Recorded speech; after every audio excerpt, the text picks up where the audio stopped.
So Nick, great to have you here today. Thank you. You've been out in the market, or outside the employee benefits market, for a few years now.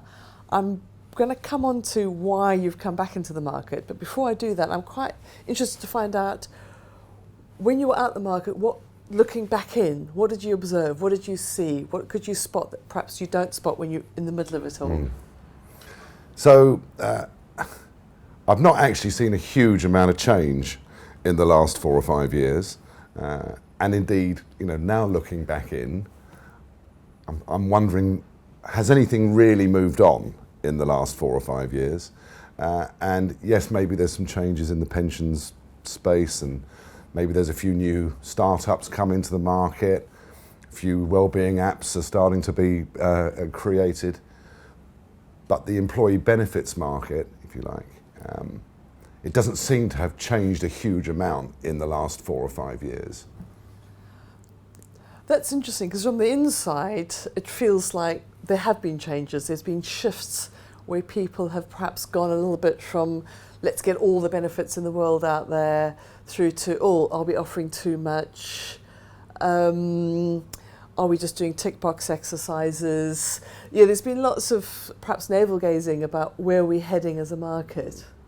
I think we've seen perhaps an evolution over the last 4 or 5 years of employee benefits are starting to be badged, if you like, as well-being solutions. Mm-hmm. So the term well-being is obviously coming out more and more. I think when I say I've not seen a huge amount of change, I'm wondering whether or not still the employee benefits market and even some of the well-being initiatives are really solving the right problem that an employer is facing. Yes, perhaps you and I have spoken about this before, where you've still got the same benefits, but they're just calling it something different. And suddenly everybody's going, it's a pension, that's financial well-being, or it's insurance, that's physical well-being. Yeah, exactly. And I think that's right. And I come back to the point, is it solving the right problem? And maybe it's solving a benefits problem per se, or it's solving a slightly broader well-being problem.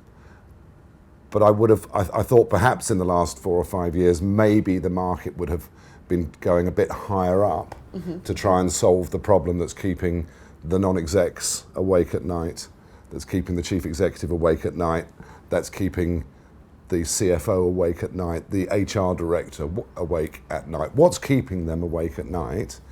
And I doubt many of them are waking up in a cold sweat wondering whether they've got the right default fund in their pension, or whether the excess on their medical plan is too high. I'm not sure that's what's keeping them awake at night. In fact, I'm sure it's not keeping them awake at night.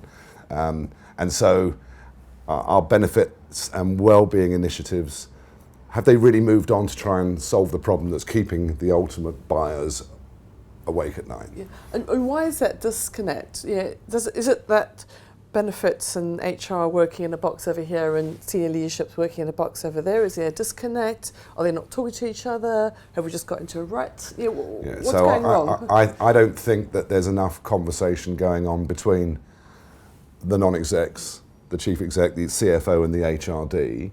And as a result, still, benefits at one level are ticking boxes. Wellness solutions are feeling a bit fluffy. And then initiatives are almost being pushed down onto employees.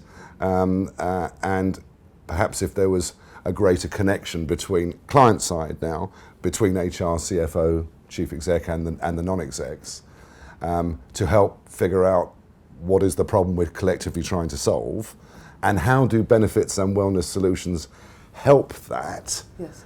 Then we start to get into interesting territory, I think, and it then creates more value in all the work that's going on in the benefits and the wellness space. And I would agree on that completely. As I've written and spoken about that quite a lot, of get back to basics. I mean, Benefits 101 is, what's your business strategy? How does it link to your HR strategy? How's your HR strategy linked to your back to benefits again? And people seem to forget that. So going back up the chain then into your business strategy, what are those, generally, when you're talking to clients, that you see the issues are keeping the CFO, the CEO, and HRD awake at night, just broadly what's happening? Having been a CEO, and I'm now one again, having been a non-exec for 4 or 5 years, I've, whether actually it's a very large organisation or a small organisation, the challenges are similar. The things that kept me awake at night and still do now is around our talent. How do I get the right talent into the organisation? And then how do I keep that talent in the organisation? And if and when, or as and when that talent might leave, how do I make sure they say the most amazing things about my business when they leave? The cost of this revolving door that is going on in so many businesses is, just runs into billions per annum for the UK economy. And I wonder if people should be stopping and asking the question, how do I put my foot in the revolving door and stop it from keep turning, or at the very least lean against it and stop it from moving quite so quickly? Many businesses seem to accept 10, 15, even 20% staff turnover. Why should we accept that? How can we reverse this trend of very short periods of employment? How can we make an employee, or maybe a freelancer or a contractor, have this much deeper sense of belonging inside an organisation? And I think belonging is a really key piece to this. And once you start to work that out, because that's what's keeping us awake at night, once you start to figure that out, then wellness solutions and benefit design and solutions support that, what I would call that wider organisational well-being. What makes it a great place to come to work, that I love to come to work? How do we do that?